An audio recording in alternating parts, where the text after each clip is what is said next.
Welcome to the deep dive. Today, we're not just analyzing an industry, we are looking at what feels like the flashpoint of a legal war. A war that could really redefine the future of American commerce, not just gambling. Absolutely. We're talking about a massive, very public, and frankly, pretty shocking corporate divorce inside the legalized betting industry. That's the perfect way to put it. So last week, two of the giants you definitely know, FanDuel and DraftKings, announced they are abandoning their memberships in the American Gaming Association. The AGA. Yeah, the AGA. And for anyone who doesn't know, this isn't some small trade group. This is the decades-old leading organization. It represents the traditional casinos, the manufacturers, the sports books, the entire establishment. And this is not just industry drama. For you, the listener, this is something you really need to understand. This breakup, it signals an existential fight between two completely opposed legal visions for betting. Okay, so what are the two sides? Well, on one side, you've got the current model, the painstaking state-by-state regulated system we've all lived with since 2018. And on the other, you have this radical emerging federal model, and it's driven by something called prediction markets. And that model promises to bypass state legislatures entirely and operate nationwide almost instantly. Exactly. Okay, let's unpack this. This is the ultimate we're not aligned anymore moment, but on a massive corporate scale. Let's start with the immediate fallout. So, how did this all go down? It was simultaneous and incredibly swift. Very swift. On Tuesday, November 18th, both FanDuel and DraftKings put out statements confirming they were leaving the AGA. And just for context, these aren't small members we're talking about? Not at all. They are the largest mobile sports betting operators in the entire country. And they just jettisoned the very organization that's designed to protect their industry. So what was the reason they gave? The official story? The official line was that their business strategy, and specifically their growing interest in these prediction markets, no longer aligned with the AGA's priorities. Okay, but what was happening behind the scenes? Yeah. Because our sources suggest it wasn't quite that simple. No, it wasn't a peaceful separation. Not by a long shot. The AGA was reportedly getting ready to introduce a formal resolution at their next board meeting. A resolution to do what? That resolution would have explicitly prohibited membership for any company offering sports betting through these prediction market structures. So they were about to get kicked out anyway. It looks that way. Yeah. So FanDuel and DraftKings basically jumped ship minutes before the AGA could formally try to blacklist their entire future business model. That is the ultimate corporate you can't fire me, I quit move. Absolutely. The AGA's public statement was very measured. They said they accepted the request and wished them well. But that politeness is masking a major, major philosophical schism. A schism because the AGA is the champion of what? The champion of state-regulated, consumer-protected, brick-and-mortar-aligned gaming. And now, DraftKings and FanDuel are signaling that they're pivoting to a strategy that could make that entire state apparatus totally irrelevant. That brings us right to the core of the conflict. I think for a lot of listeners, the term prediction markets might sound a little obscure. What exactly are these platforms, and why are they suddenly the thing that's threatening to upend the entire gambling landscape? Right. So prediction platforms, think of companies like Kalshi or Polymarket. They aren't traditional bookmakers. They allow customers to trade on the future outcomes of events. Events? Like what? Oh, anything. Politics, economic indicators, pop culture events. They have absolutely exploded in popularity because they argue that these contracts aren't just simple wagers. They're what then? They're legally tradable financial instruments. Okay, here's where it gets really interesting. Because the moment you call a bet a financial instrument, you completely change its legal address, right? You move it from the state gaming commission to a federal regulator. Precisely. When we talk about this federal jurisdiction, we are talking about the CFTC, the Commodity Futures Trading Commission. And their job is to regulate what? Derivatives markets. Exactly. Futures, commodities, things like corn, oil, or stock indexes. The companies pushing prediction markets are arguing that a contract on, say, whether the Lakers will win the NBA Finals is legally a commodity event contract. Which puts it squarely under the CFTC's authority, not the local gaming board in New Jersey or Arizona. You got it. That's the entire play. So they're using the rule book for trading livestock futures to trade sports outcomes. I mean, that is a brilliant, if audacious, piece of legal maneuvering. And the moves that DraftKings and FanDuel just made confirm they're betting heavily on this federal interpretation holding up. Let's get into those moves. FanDuel, which is owned by Flutter, just announced FanDuel predicts. And it's a partnership with the CME, the Chicago Mercantile Exchange. Yes. What does aligning with a massive regulated financial exchange like the CME signal to everyone? It provides immediate strategic legitimacy. I mean, think about it. If you are partnered with the CME, the world's largest financial derivatives exchange, you're signaling to the federal government, and more importantly to the CFTC, that your product is serious, regulated finance. Not just some casual sports betting app. Exactly.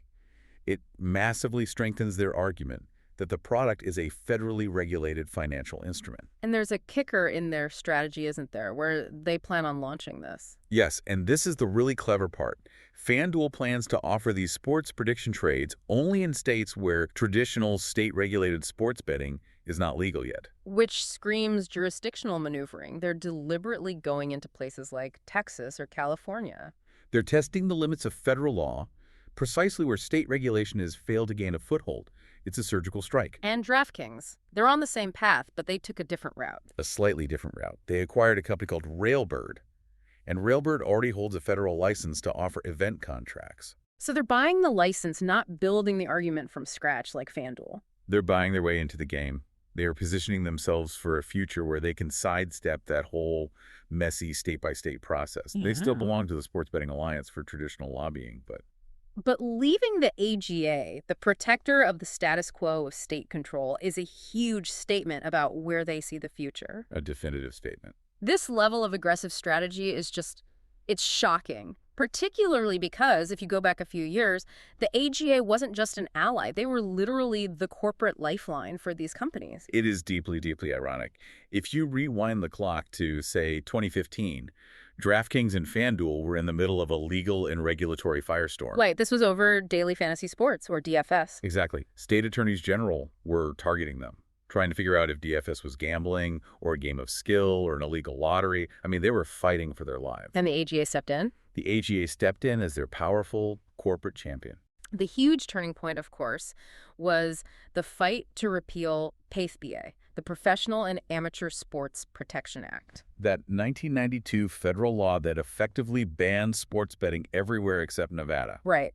And while New Jersey was leading the charge in the Supreme Court, the AGA provided that crucial national industry weight.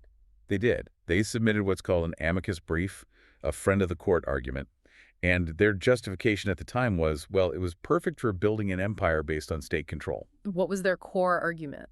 They argued it was necessary to re-examine the nation's outdated sports betting laws because prohibiting it nationally only fueled the black market. A classic argument for regulation. A brilliant one. The AGA's pitch was that they could replace the black market with tough and sensible regulation. This would protect consumers, safeguard the integrity of sports, and generate billions in tax revenue. All delivered. How? All delivered via the states. Yeah. They positioned themselves as the responsible, regulated alternative.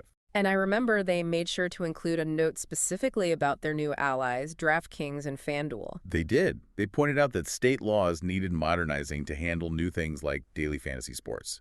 And it worked. It worked perfectly. The Supreme Court sided with New Jersey in 2018. PACE-PA was struck down, and the floodgates just opened. The AGA successfully brought traditional sports betting and DFS into the state-by-state model. They literally created the system that made DraftKings and FanDuel worth billions. And now, those same companies are walking away from the table. Because the state system they helped build has become inconvenient. That system has stalled out in the big prize states like California and Texas. It's incredibly hard, slow work, getting ballot initiatives passed, getting state legislatures to agree. So now they see a faster route. This really connects to the bigger picture. The state-regulated system required this unbelievable effort, state by state, legislator by legislator. An incredible effort. And for the prediction markets, that whole effort was just a detour. They see that they can get national coverage by exploiting what they see as a regulatory gap in federal commodity law. Okay, so the crucial piece of the puzzle here has to be, are these event contracts actually protected under federal law? It really sounds like they're just trying to redefine what a bet is. They absolutely are. They're arguing that they are combining the correct idea of federal jurisdiction with the assertion that sports outcomes can be legally defined as permissible commodity futures products. Can you break that down with an analogy? Sure, think of it this way. State regulators see a bet on the Cowboys winning as a simple wager, like putting cash on a table. Simple enough. The prediction markets go to the federal CFTC and say, no, no, no, this isn't a wager. This is a tradable financial contract. It's a piece of paper like buying a stock or a futures contract that only pays out if the Cowboys win. They're changing the legal identity of the product to change the legal address of the regulator. That's it. That is the whole strategy in a nutshell. But wait a minute. If this federal loophole is so powerful and promises access to all 50 states, why are DraftKings and FanDuel still bothering with state-by-state regulation at all? They're still spending millions on lobbying. That's the multi-billion-dollar question. Aren't they risking massive fines if the CFTC suddenly wakes up and decides these sports contracts crossed a line? They are, and that is the huge risk they are taking. Historically, the CFTC has been very hands-off with these emerging prediction markets. They've been mostly silent or issued some vague warnings. And the operators read that silence as permission? As a green light. Yeah. Until they're explicitly told otherwise by the agency or more likely by a federal court. So the beauty of the strategy for them is that they have 2 lanes now. Exactly. 2 lanes. They can continue down the slow, state-approved path, and at the very same time, they're launching this incredibly aggressive federal push. They see the federal-only scenario as a real possibility because the state process is just too slow and too costly in places like Florida and California. And the fact that they're willing to just sever ties with the trade group that protects the casinos shows how serious they are about this pivot. It shows they're betting that the federal approach will ultimately be faster and cheaper than paying lobbyists in 50 different state capitals. It's a calculated risk. They've made these careful claims, right? FanDuel saying their CME partnership doesn't yet contemplate sports, or that it will only operate where betting isn't legal. Those are strategic hedges. But the aggressive, unmistakable direction of travel is toward a federal environment that completely undermines the state structure the AGA spent a decade building. And that must be the source of the AGA's panic. Of course.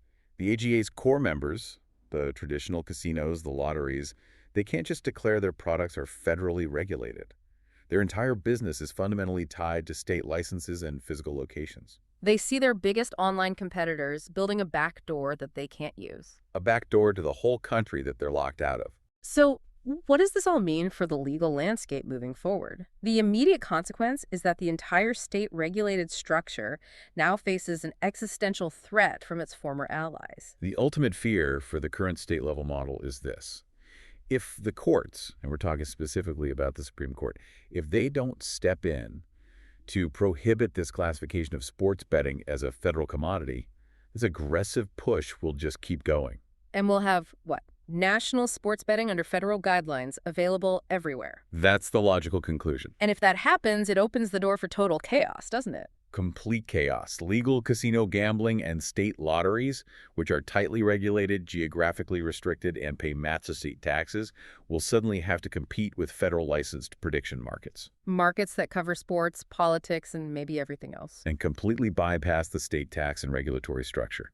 The whole system of post-pass pay regulated gaming gets turned on its head. That's a massive insight. So the split we've analyzed today, it shows that the greatest competition in the modern American gambling world isn't operator versus operator fighting for market share. No, not anymore. It's an active war between 2 completely different legal jurisdictions. The slow, expensive, state-by-state licensing framework versus the aggressive, all-encompassing federal commodity futures framework. That is the battleground now. And the provocative thought for you, the listener, is this. If these prediction markets successfully redefine sports betting as a financial trade and not as a wager, what is the next state-regulated activity, whether it's cannabis, energy, or perhaps even certain forms of healthcare, that companies will try to move from state oversight to the friendlier, borderless federal regulatory environment? The legal implications of this one corporate divorce are absolutely staggering.